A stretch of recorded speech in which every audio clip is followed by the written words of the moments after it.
Amen. Amen, liewe luisteraar, dis weer vir ons 'n voorreg om van die groot positiwiteit te praat wat na ons gekom het.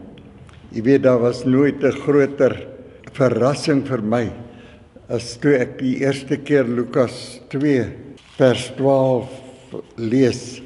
Dis so 'n wonder om te dink dat dit waarvoor die mense so lank gewag het ewe skielik plaasgevind.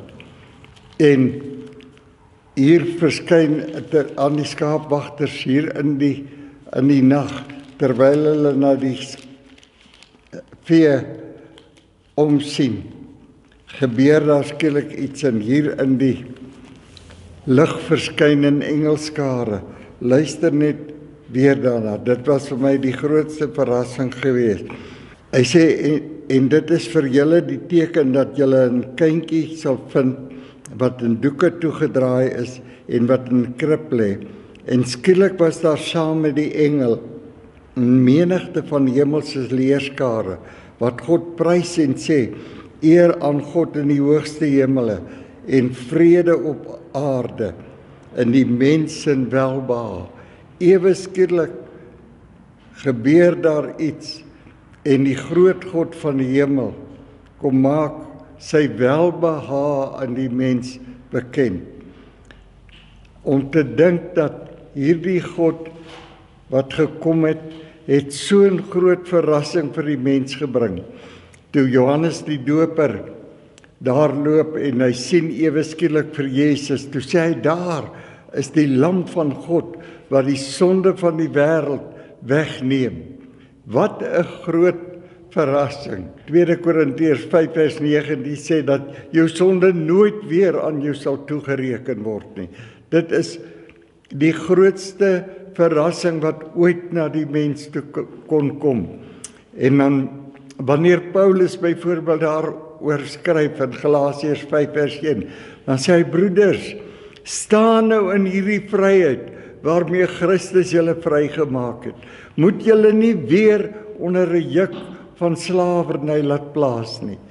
Kolossense 3 vers 9 en 10 sê, lieg nie meer vir mekaar nie. Luister net daarna. Vers 9. Dit is Kolossense 3 vers 9. Hy sê, lieg nie vir mekaar, omdat julle die ou mens met sy werke afgelê het. Jy weet mos nou, toe Christus kom om die sonde weg te neem, toe sterf hy vir die sonde van die wêreld. 1 Korintiërs 2 vers 2 sê, hy het nie net vir ons sonde gesterf nie, maar ook vir die van die hele wêreld. Kan jy dink die groot verrassing wat gekom het? En as jy nie daardie realiteit kan snap en dit vasvat, en in 'n ewige vryheid en 'n ewige blydskap staan. My sonde is weggeneem, dit sal nooit weer aan my toegereken word nie. En nou waarsku die skrif ons hier in Kolossense 3 vers 9. Hy sê, lieg nie vir mekaar nie, omdat julle die ou mens met sy werke afgelê het. Julle weet mos nou, Galasiërs 2 vers 20 sê, weet julle nie dan nie dat julle het saam met Christus gesterf? Julle leef nie meer nie. Jou ou lewe is weggeneem. God gee vir jou 'n splinter nuwe lewe. Die verborgenheid van die evangelie. Dit wat beskryf staan in Kolossense 1 vers 26 en verder. Ek al vry aan, hy sê hierdie verborgenheid was verborge vir eeue en geslagte, maar is nou aan julle openbaar, naamlik Christus in julle, die hoop van die lewe. Die enigste hoop wat jy het, is dat Christus is nou jou lewe. Jy het nie meer daardie ou lewe wat deur hierdie rowwe en woeste wêreld gegaan het, wat in sonde en ongeregtigheid was. Jy het nie meer daardie lewe nie. Daardie lewe het saam met Christus gesterf aan die kruis. Jy het nou 'n splinter nuwe lewe, die lewe van Christus. 'n vryheid wat vir jou gekom het. Ek herhaal weer Galasiërs 5 vers 1. Paulus skryf, staan nou in hierdie vryheid, waarmee Christus julle vrygemaak het. Moet julle nie weer onder 'n juk van slawerny. Moenie weer laat iemand jou bedrieg en vir jou sê jy's 'n sondaar of sonde sal teen jou gereken word nie. Want dan maak hy die kruis van Christus absoluut van geen waarde nie. Hy verydel die kruis van Christus. As jy vir enige iemand sê dat hy nog 'n sondaar is, dan verydel jy die kruis, want jy moet nou in die siening van God staan. Jy moet sien wat hierdie groot God, wat die wêreld so lief gehad het. Dit is so gelooflik wat die skrifte sê, dat hierdie groot God was so verlief op die mens, op hierdie kreatuur wat hy geskep het in sy eie beeldnis, in sy eie gelykenis. En hy kon nie die realiteit sien dat dit ooit 'n mislukking kan wees nie. En hy kom en hy in Christus Jesus, 2 Korintiërs 5 vers 20, God was in Christus toe hy die wêreld met homself rekonsilieer.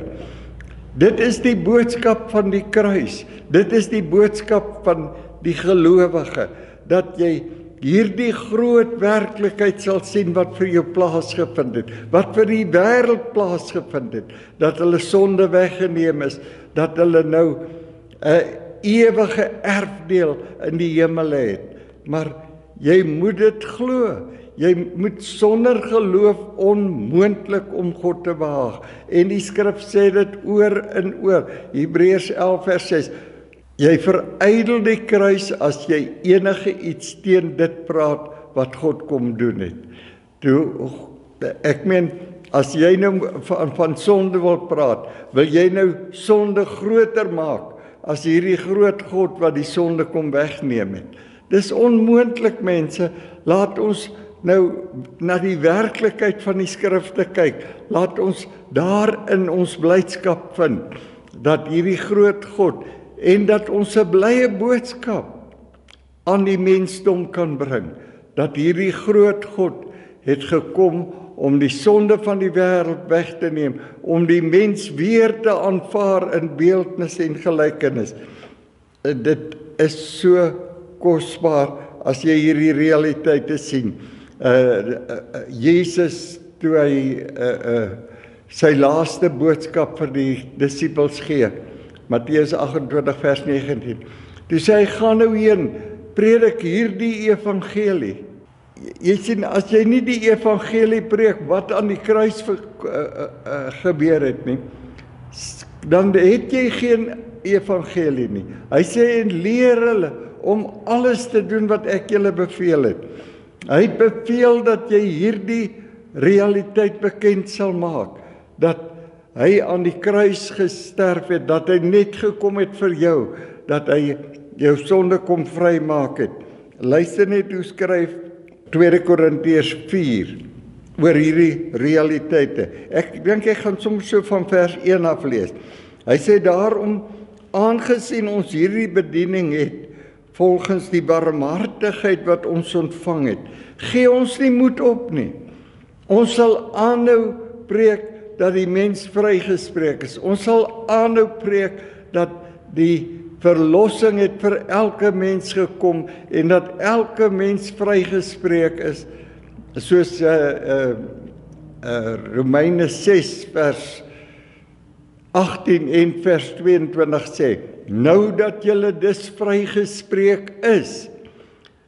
Mense, dis skrif, jy's vrygespreek. Hoe kan jy vir iemand sê hy's nie vrygespreek nie? Hoe kan jy vir iemand sê hy's 'n sondaar? Jy lieg vir hom. 'n Ou moet by die waarheid bly. Mens moet by die waarheid bly. Dit wat hierdie groot God vir ons kom doen het aan die kruis.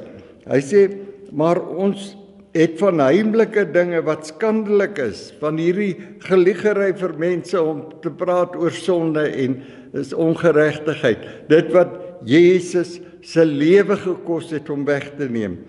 het ons afstand gedoen en ons wandel nie in die listigheid of vervals die woord van God nie, maar deur die waarheid aan die lig te bring, beveel ons by elke mens se gewete aan.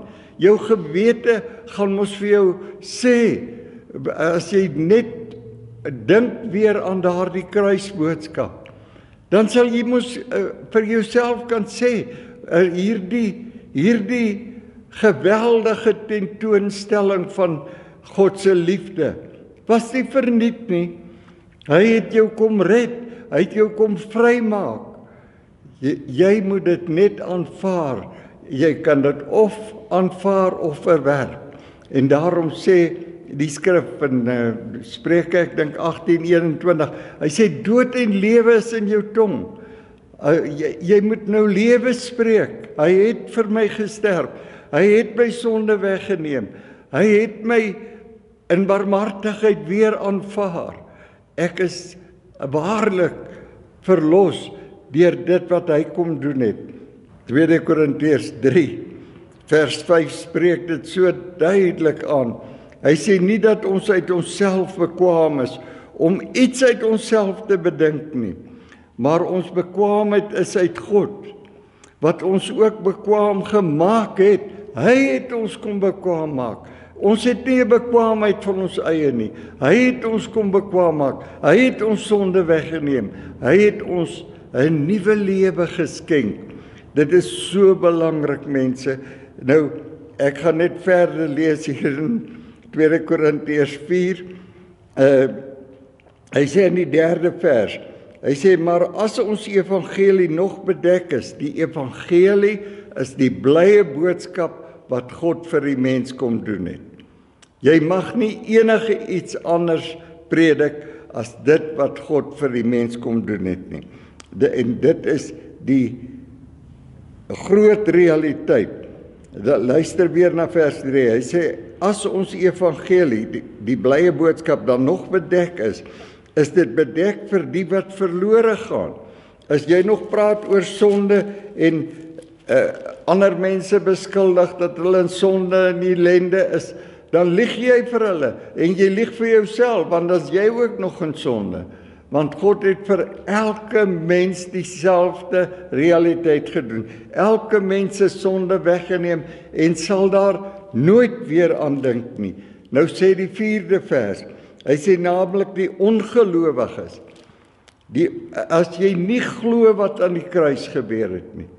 Dis die enigste rede, dit word ook beskryf in Johannes 16 vers 9. As jy dit nie glo nie, gaan jy verlore. Dit is die enigste ding wat jou kan laat verlore nadat Jesus die sonde van die wêreld weggeneem het. Enigste ding wat jou kan nou uit die hemel uithou is ongeloof.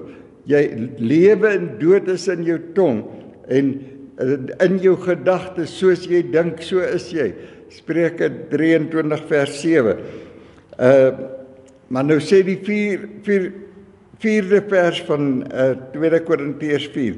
Hy sê naamlik die ongelowiges, as jy dit nie glo nie, in wie die God van die wêreld jou sinne verblind het, sodat die verligting van die evangelie, van die heerlikheid van Christus, wat die beeld van God is, nie op jou sal skyn nie. Die evangelie het na jou toe gekom om beeldnis en gelykenis, dit wat God jou geskenk het reg aan die begin, het Jesus gekom om weer te herstel, die kruisboodskap, die boodskap dat jou sonde vir ewig en vir altyd in die diepte van die see gewerp is, dat dit nooit weer teen jou gereken sal word nie, en dat jy nou vry is, dat jy in 'n vryheid is waarby Christus jou vrygemaak het. Dit is die geloof waarin jy moet staan. Dit is die vryheid waarin jy moet staan. Dit is die realiteit wat vir jou gekom het, sodat jy aan elke mens die blye boodskap sal bring.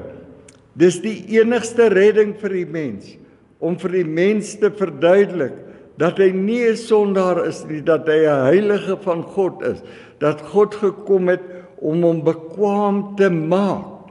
Hoe het hy jou bekwaam gemaak?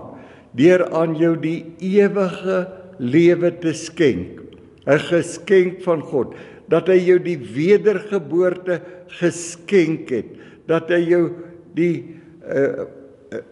bekering, selfs bekering geskenk het. As jy kyk na al hierdie skrifte waarin ons inkyk en gaan, dan wonder 'n mens soms, hoe verblind kan mense wees, dat hulle nie hierdie evangelie kan sien nie.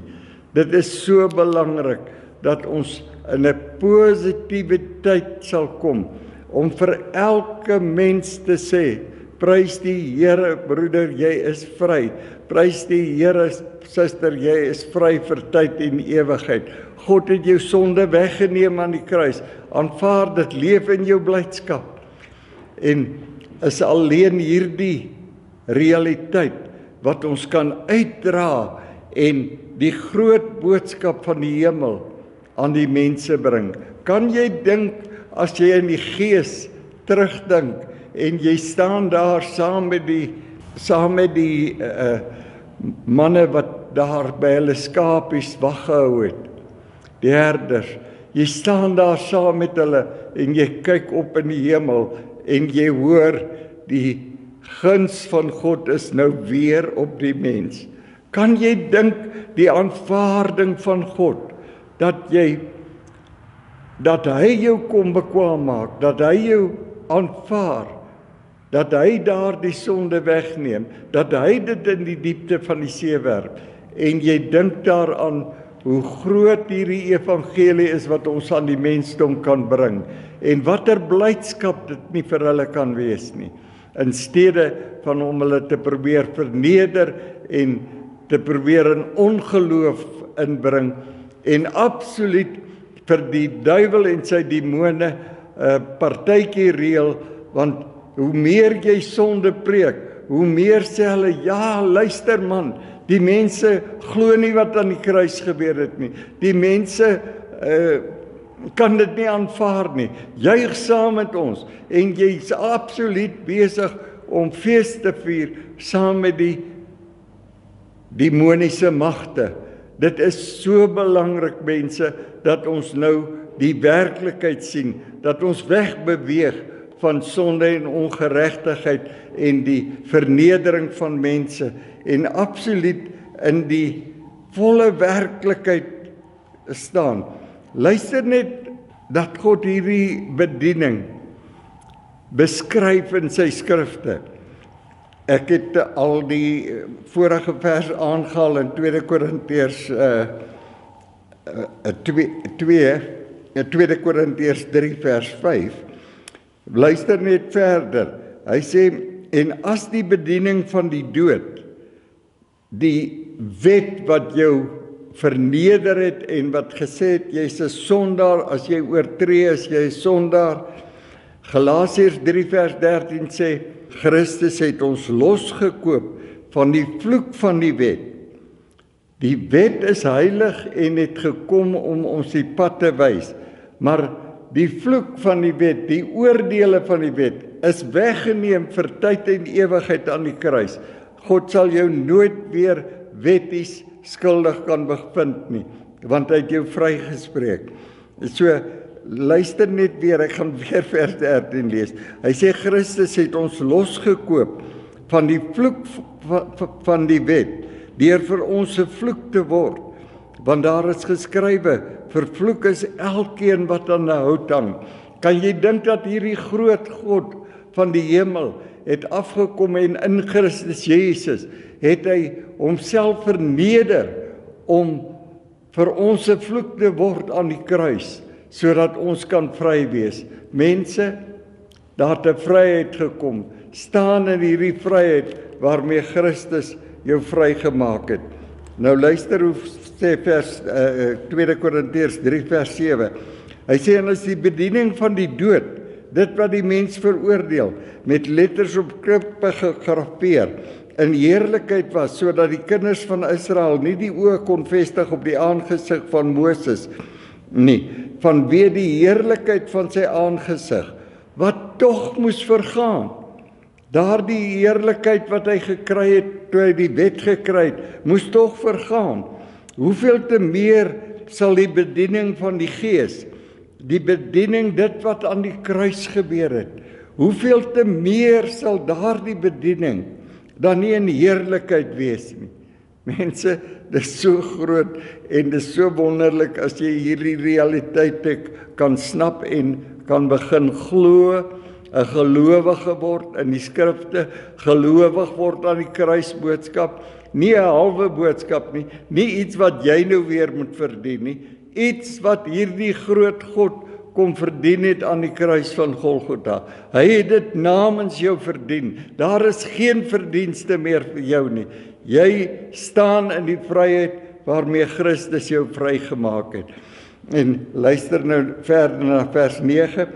Hy sê, want as die bediening wat veroordeel in heerlikheid was, veel meer is die bediening wat regverdig maak, oorvloedig in heerlikheid.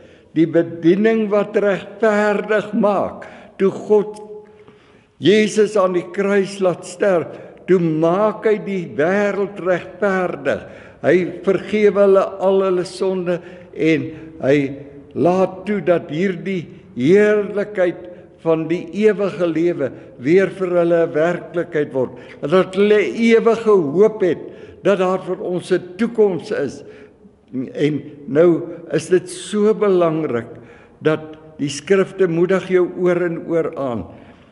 Bedink nou hierdie dinge wat vir jou gekom het. Moenie die aardse dinge bedink nie, bedink die dinge in die hemele, die groot dinge wat God vir jou geskenk het. Hy sê, want as die bediening wat regverdig maak, is oorvloedig in heerlikheid. So, dis daardie oorvloed wat vir ons gekom het. Dit wat Johannes 10 vers 10 ook so duidelik uitspel. Hy sê die duiwel het gekom om te slag, te steel en verwoes. Dit wat die mens vir jare in duisternis gehou het, wat kerke gepreek het, julle is in sonde en ongeregtigheid. Maar nee, Christus het jou kom vrymaak en nou is dit die bediening van vryspraak wat gekom het. Jesus sê, ek het gekom dat julle lewe en lewe in oorvloed mag hê.